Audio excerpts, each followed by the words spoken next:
You are 11 years old. Your voice, clear, radiant, almost unearthly, rises above the noise of the village. People stop to listen.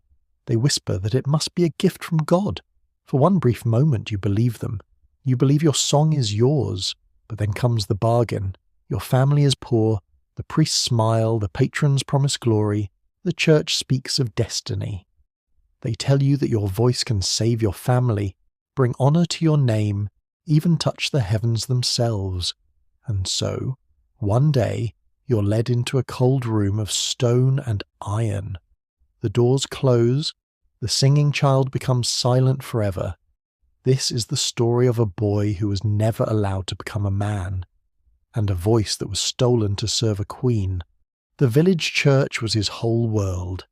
Its cracked walls carried secrets of centuries, and its ceilings seemed to tremble when the choir sang. Among them was one voice that rose above the rest, impossibly pure, hauntingly beautiful, belonging to a boy of only 11. When he sang, the farmers in the pews stopped shifting, mothers stopped whispering, and even the priest lowered his eyes. It was as if the heavens had chosen him, but outside those walls heaven was far away. His family's home was a single room with dirt floor. Bread was a luxury. His father's hands were broken from years of labour, his mother's face hollow from hunger. And yet, when their boy opened his mouth, it was as though gold itself poured from his lungs. For a moment, poverty vanished. The boy believed it was a gift from God. The priest told him so, reminding him each Sunday that angels sang in heaven with voices like his. But the priest also reminded his parents of something else. Such voices did not last. When boys grew, when their bodies changed, heaven's music turned into something earthly, deep, heavy, and ordinary, unless... Whispers began to follow the family after Mass. Patrons spoke of a future filled with courts and queens, where voices like his were more precious than crowns. "Your son is chosen," one whispered. "Do not let this miracle be wasted." Another leaned in darker. "A single sacrifice now will mean salvation for all of you. Food, wealth, a future." The boy did not understand what sacrifice meant. He only knew that his parents' eyes lingered longer on him each day, not with the tenderness of before, but with a hunger almost equal to their own.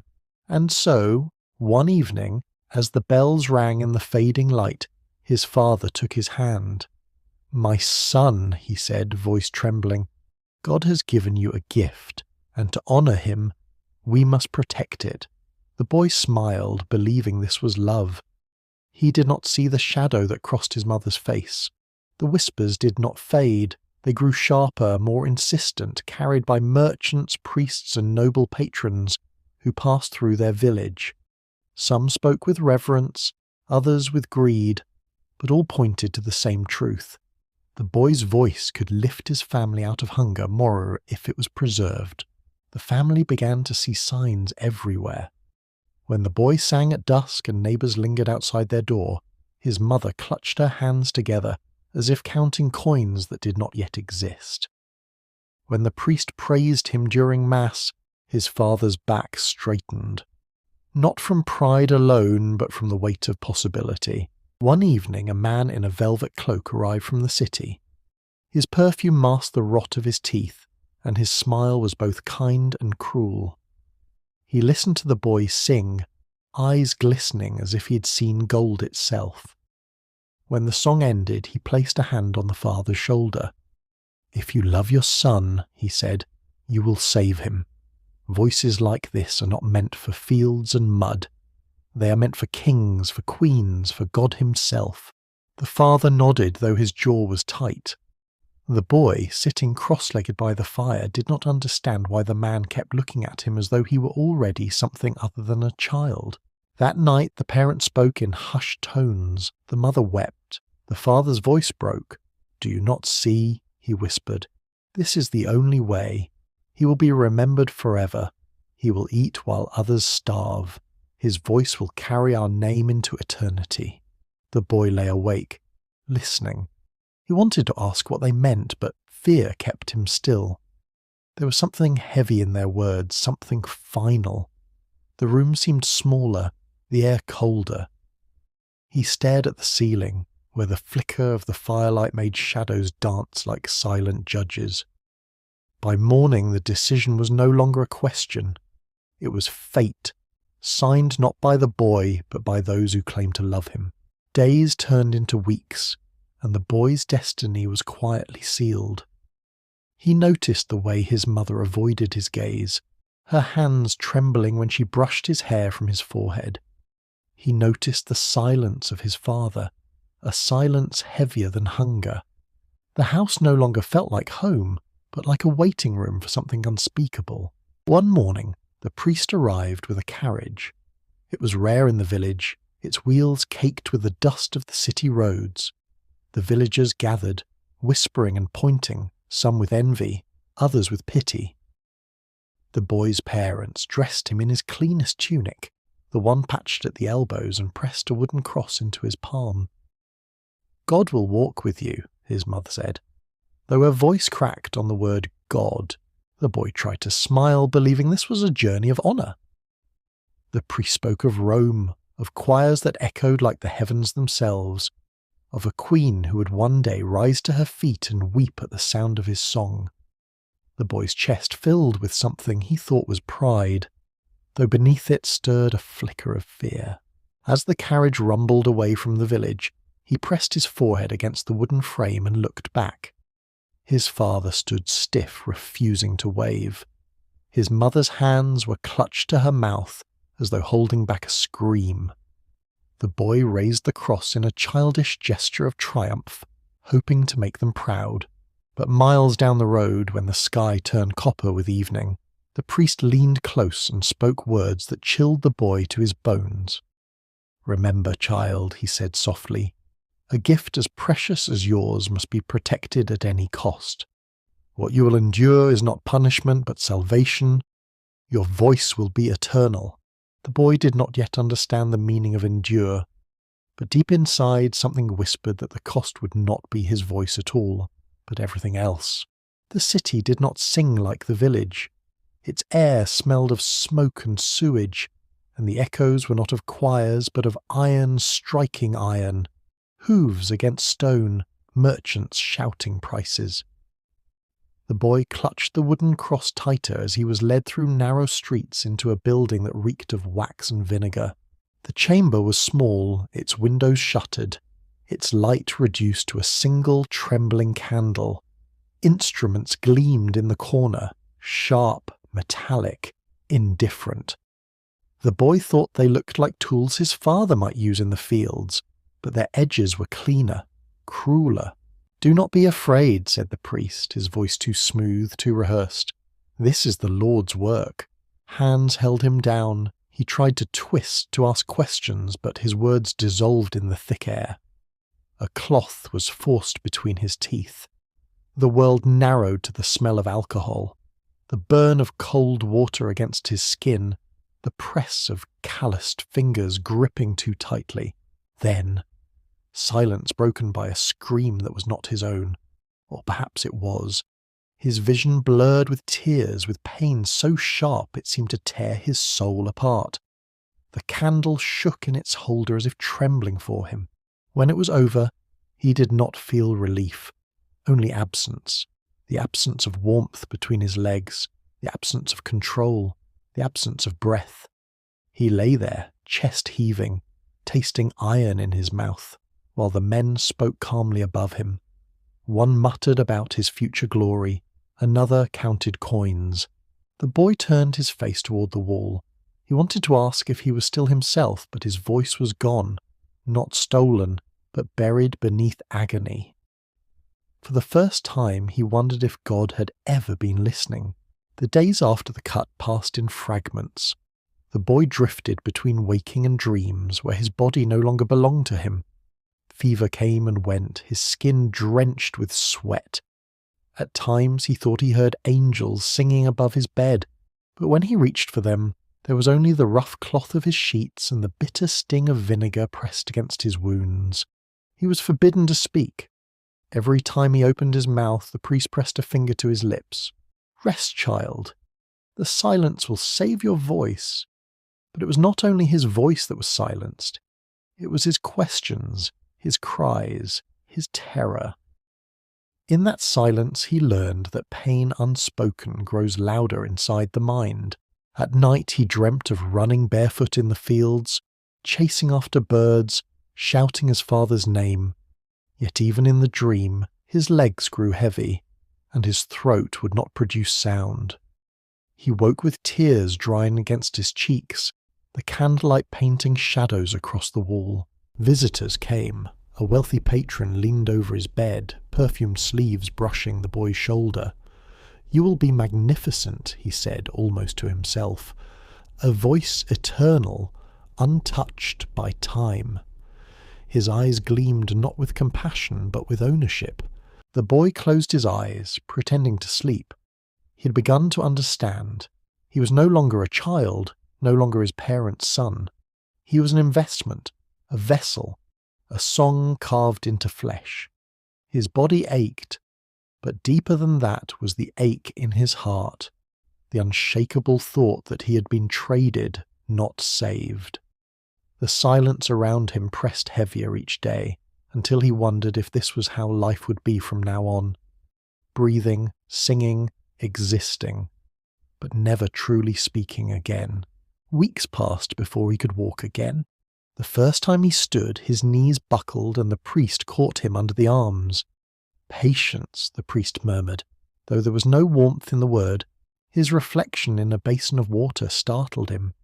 His cheeks were hollow, his lips pale, his eyes too wide, too old for 11 years. He touched the glassy surface as though hoping the boy staring back might explain who he was now. But the water rippled, and the image shattered. He sang again, at first softly, trembling, unsure if the sound would still belong to him. The notes rose, clear and bright, unbroken by age, untouched by change. The priest smiled. The patrons nodded. The boy lowered his eyes. Every cheer that followed was a blade. For beneath the music was memory, the scream, the blood, the silence that had swallowed him whole. They celebrated his voice, but none heard the grief hiding beneath it.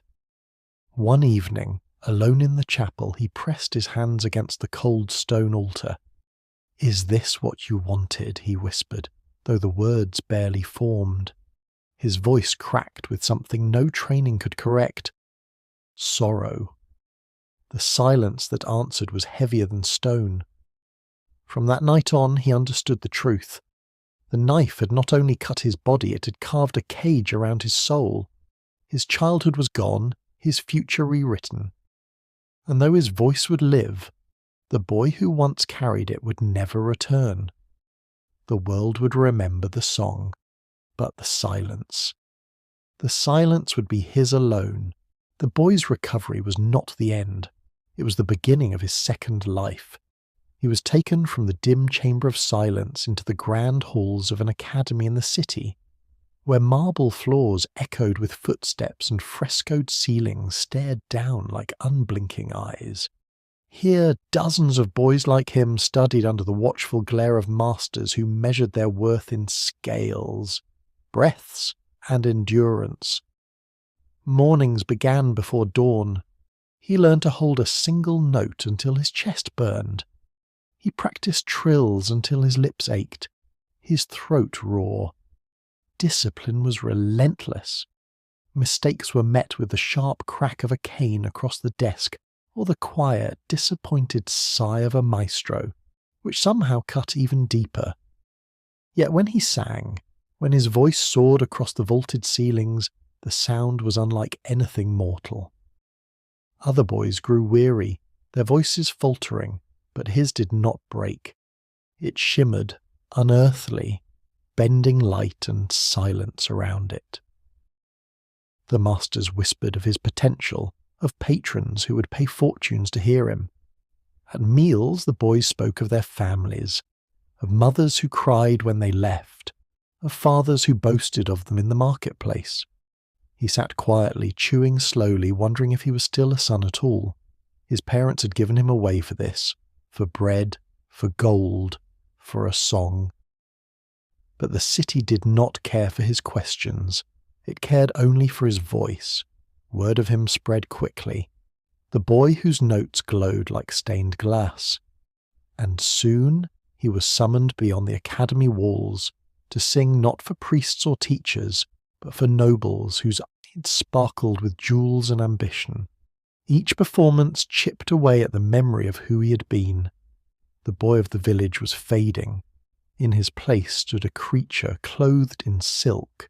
His humanity traded for applause.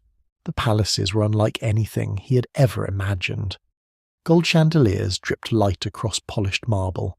Courtiers whispered in silken clusters, and perfumes floated like invisible veils through the air. When he stepped into these rooms, he was no longer a boy. He was an ornament, a spectacle. They dressed him in fabrics finer than anything his mother had ever touched. Silk brushed against his skin like a stranger's hand. Powder whitened his face, rouge painted his lips, and jewels were fastened at his throat. Each layer of decoration erased another fragment of the child he once knew. When he opened his mouth, silence fell. Queens leaned forward, tears trembling in their lashes. Dukes pressed handkerchiefs to their eyes.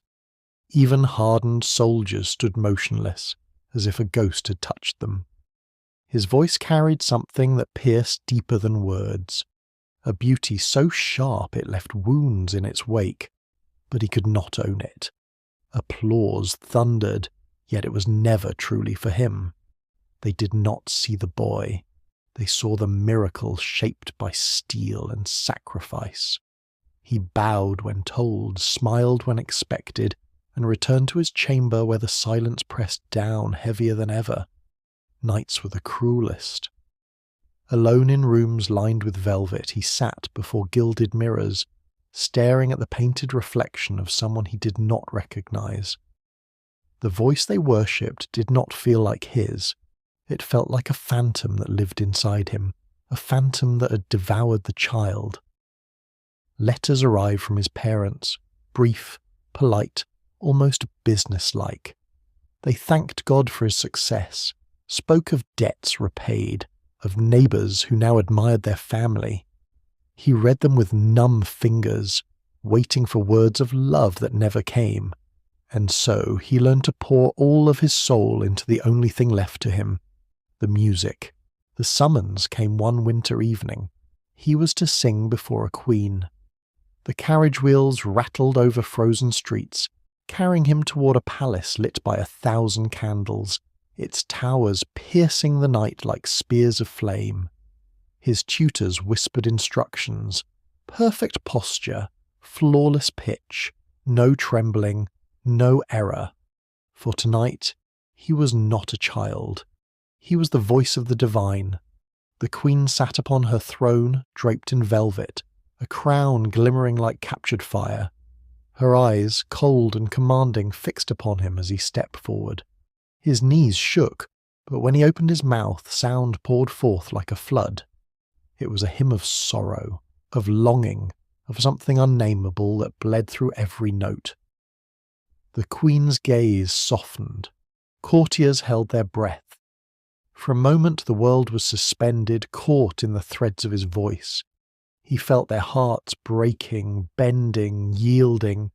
His suffering had been transmuted into something holy, untouchable. When the final note faded, silence lingered like mist.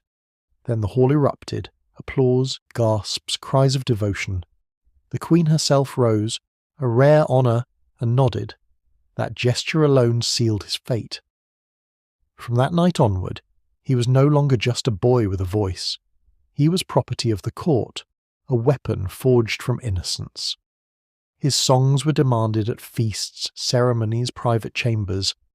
Wherever he went, people wept, prayed, or fell silent before him. Yet inside, he remained hollow. The louder they applauded, the deeper his loneliness grew. He wondered if anyone truly heard him. Not the perfect sound, not the angelic illusion, but the silent cry buried beneath each note. The boy who once sang barefoot in a village church had vanished. What remained was a voice without a self, a song without a singer, and now he belonged to the Queen. The Queen's favour transformed his life into one of dazzling splendour. He walked through corridors of marble and crystal, his footsteps softened by carpets worth more than his family's entire village. Servants bowed as he passed. Nobles leaned close to whisper his name as though invoking a spell. Gifts arrived daily: rings, silk robes, golden crucifixes. His chamber overflowed with riches he had never dreamed of. Yet none of it belonged to him. The jewels were not his to sell, the silks not his to choose. Even his body was no longer his own. It was a stage, dressed and arranged for the court's pleasure. At feasts he was paraded before foreign dignitaries, his songs the crown jewel of the evening. Applause thundered, goblets clashed, and queens and kings praised him as if he were not flesh but relic. He smiled on command, bowed at the right angle, offered gratitude with rehearsed humility. But once the feast ended and the torches died down, he returned to his chamber alone. The laughter of courtiers echoed faintly through the walls, mocking his solitude. He would sit at his gilded mirror, staring into the powdered mask painted over his face, and ask the reflection silently, "Who are you?" The world saw him as something celestial, untouchable, but he knew the truth. He was neither boy nor man, neither servant nor noble. He existed in a limbo no one dared to name. Applause celebrated him, yet whispers mocked him. Children pointed, calling him half-man. Men sneered, questioning his strength. Women laughed behind their fans, calling him a beautiful monster. He was worshipped and ridiculed in the same breath. That was the cage, golden, glittering, yet suffocating all the same. Loneliness pressed down heavier than the weight of crowns. His companions were other castrati, boys turned men who bore the same scars. Together they practiced, dined, even laughed. But beneath every smile lay the same silence, the same wound they never dared to name. Some drowned themselves in excess, wine, gambling, lovers who sought only novelty. Others turned cruel, mocking the very fate they shared as if laughter could drown despair. The boy, now nearly grown, lingered between them, caught between wanting to belong and fearing the truth of their mirrored suffering. Once he found himself speaking to a noblewoman who lingered after a performance. She praised his voice, her hand brushing his sleeve. For a fleeting moment he felt warmth stir inside him, something tender, something almost human. But when her gaze shifted, it was not to him but to his throat, the source of the sound she adored. She saw the voice, not the person. The realization shattered him. He withdrew further, retreating into the safety of silence.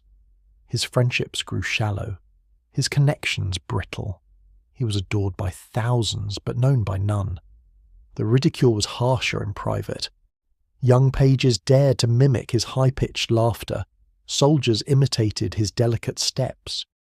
Even courtiers who clapped during his songs mocked him afterward, whispering crude jokes behind feathered fans. Every insult drove the knife deeper. Was he a man, a child, or nothing at all? His identity unravelled. He could not claim manhood. His body denied it. He could not remain a child. Time stole it.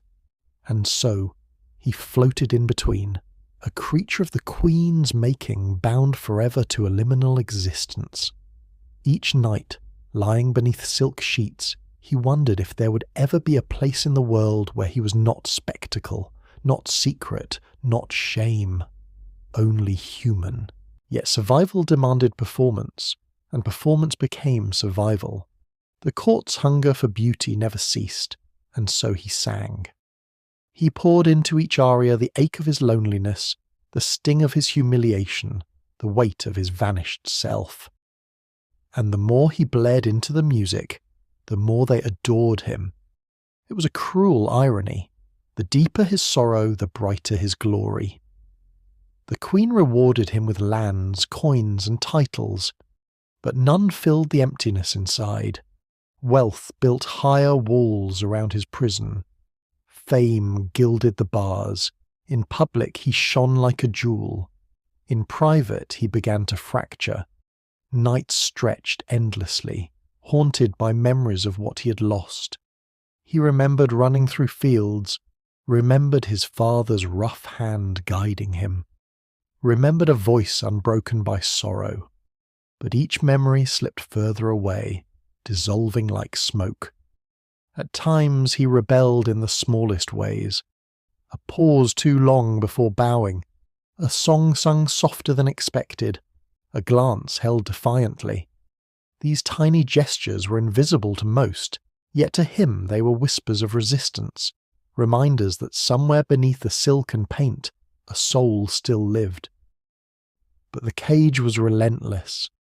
His fame grew so great that his name travelled beyond kingdoms.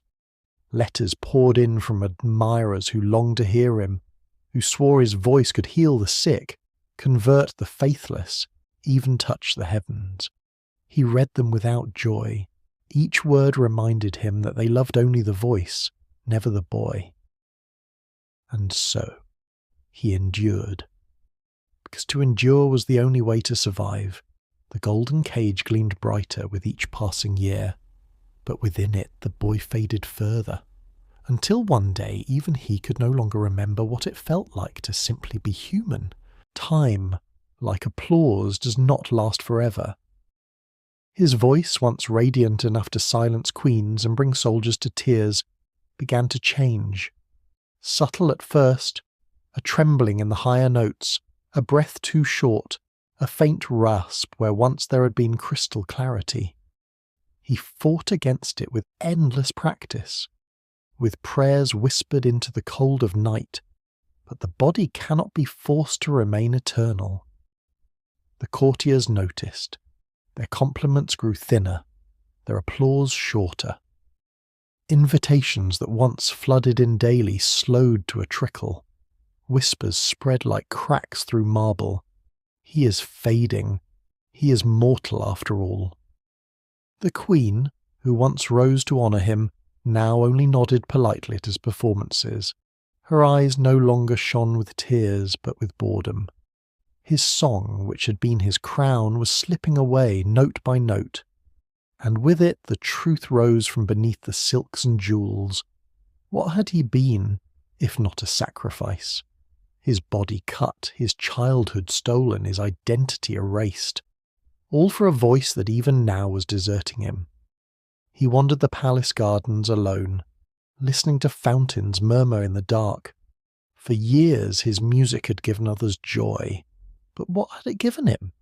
He had never known love without suspicion, never felt a family's warmth without cost, never been free of the cage. As he gazed at the stars, he wondered, if God had truly chosen him, then why did the gift feel like a wound that never healed? His decline was swift. The audiences grew smaller, the nobles more distracted, the courtiers openly mocking.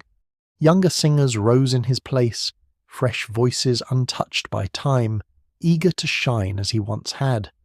He became a relic of yesterday, admired politely but discarded quietly. His wealth remained, his silks still gleamed, but the power of his presence was gone. Without the voice, he was just a shadow of a man, defined more by what had been taken from him than by what he had ever been. He began to notice the others, countless boys like him scattered across kingdoms, their fates identical. Some died young from infection after the cut, buried in nameless graves. Others survived, only to vanish into obscurity once their voices dimmed. Few became legends, most became ghosts. Walking the corridors of the academy where he once trained, he heard their echoes. 100 boys practicing scales, eyes filled with hope and fear. He wanted to warn them, to tell them the truth, that glory is fleeting, that sacrifice is permanent. But his lips never formed the words. Silence had long since become his only language. Letters from his parents ceased. They had died years earlier, their debts repaid, their neighbours still boasting of their son's fame. But what legacy was that? Bread on their table, bought with his blood. He began to see himself clearly. Not angel, not miracle, not chosen. Just a child betrayed by the very hands meant to protect him. The applause had ended. What remained was the silence. The same silence that had followed him since the knife. On his final evening in the palace, the bells rang across the city. Once those bells had sounded like destiny, like heaven opening its gates to welcome him. Now they rang hollow, empty, a cruel echo of what he had lost. He walked slowly through the chapel, fingers grazing the cold stone altar, where years ago he had whispered to God. No answer had ever come. The silence felt heavier than ever. Kneeling, he closed his eyes. He remembered his village, the dirt floor of his childhood home, his mother's trembling hands, his father's broken voice. He remembered running barefoot in the fields, shouting with a voice untouched by sorrow. He remembered being a boy before he was turned into a symbol. Tears slid down his cheeks, not for the fame he had lost, but for the boy who had been taken, the boy the world never cared to know. History would forget him. His name, once carried on the tongues of queens and kings, would fade into dust. His songs would vanish, unrecorded, leaving only stories told in whispers. And yet, his story was not his alone. It belonged to thousands of others, boys whose voices were stolen, whose bodies were altered, whose souls were silenced for the Empire's pleasure. The bells tolled again. Their sound did not lift him now. It pressed down, heavy, final. As he rose, he realized the truth. The knife had not only cut him, it had carved silence into history itself. His voice had been heard across empires, yet he, the boy behind the song, had remained unheard. The world would remember the music. But the silence was his true legacy.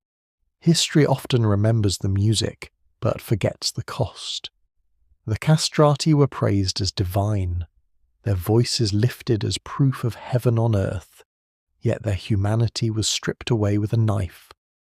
Behind every aria that echoed through marble halls was a boy who never had a choice, a child who carried the weight of silence for the rest of his life. Their songs filled cathedrals, but their names were buried in shallow graves. Their bodies became instruments, but their stories became shadows. And though the last castrato has long been gone, the echo of their suffering lingers, not in the notes that survive, but in the silence between them. When we celebrate beauty without questioning its price, we risk repeating the same cruelty in different forms. The castrati remind us that art is never free. Someone always pays.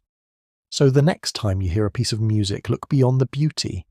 Ask whose hands created it, whose lives were altered for it, whose voices were silenced so another could sing. History is full of unheard legacies, and only when we remember them do we begin to give them back their voices. If this story moved you, share it. Let their silence be broken. The world remembered their song, now let it remember them.